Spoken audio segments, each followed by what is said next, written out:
Jésus revient-il avant ou après la grande tribulation? 60 secondes pour découvrir la vérité. Le Seigneur Jésus a prophétisé. Car alors, la détresse sera si grande qu'il n'y en a point eu de pareil depuis le commencement du monde jusqu'à présent, et qu'il n'y en aura jamais. Matthieu 24h21. D'après ces paroles du Seigneur, que signifie réellement la grande tribulation? Beaucoup disent que les pandémies, les tremblements de terre, les guerres ou les inondations actuelles en font déjà partie. Mais le Seigneur dit que cette détresse n'a jamais existé depuis la création du monde, cela dépasse donc les catastrophes naturelles ordinaires. Car même si ces désastres peuvent coûter des vies, une fois passés, la vie continue. En revanche, la grande tribulation est une calamité ultime qui menace de détruire la terre, d'effacer l'habitat humain, et d'amener l'humanité à l'extinction. Par exemple, la désertification et la dégradation des sols. Un quart des terres dans le monde est déjà dégradé, la production alimentaire chute dramatiquement, et des milliards de personnes pourraient bientôt mourir de faim.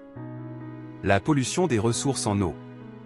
Chaque année, 11 millions de tonnes de plastique finissent dans les océans. Les eaux de surface sont asphyxiées par les rejets industriels.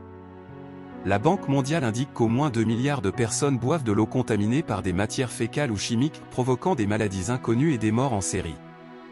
La fonte des glaciers, la rupture des écosystèmes, les climats extrêmes. Tout cela nous mène vers une catastrophe irréversible. Alors, quel est le lien entre la grande tribulation et le retour du Seigneur? Le Seigneur vient-il avant ou après les catastrophes? Certains pensent qu'il viendra après, apparaissant sur une nuée. Mais réfléchissons, y aura-t-il encore des survivants après de telles tribulations? Le but du retour du Seigneur, c'est de sauver l'humanité du péché et de la souffrance, et de la conduire dans le royaume des cieux. S'il venait après que tout soit détruit, à qui viendrait-il encore en aide?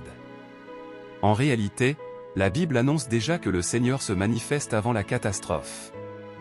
Jésus a dit: « J'ai encore beaucoup de choses à vous dire, mais vous ne pouvez pas les porter maintenant. Quand le Consolateur sera venu, l'Esprit de vérité, il vous conduira dans toute la vérité. » Jean 16, 12-13. Le Seigneur revient avant les catastrophes, pour exprimer la vérité, purifier l'humanité, et mener à bien son œuvre de salut. Pendant cette période, Dieu forme un groupe de vainqueurs. Ensuite, la catastrophe s'abat pleinement, et ce n'est qu'après que Dieu apparaîtra sur une nuée, pour juger ceux qui l'ont rejeté. Cela accomplit cette prophétie. Voici, il vient avec les nuées. Tout œil le verra, même ceux qui l'ont percé, et toutes les tribus de la terre se lamenteront à cause de lui. Oui. Amen. L'Apocalypse 1h07. Alors maintenant que tu sais cela, penses-tu encore que le Seigneur viendra après les catastrophes? Souhaites-tu accueillir le Seigneur au milieu des désastres, ou bien le rencontrer aujourd'hui, avant que tout n'arrive? Clique sur le lien WhatsApp dans la bio et contacte-nous. C'est une question de vie ou de mort, ne manque pas cette chance.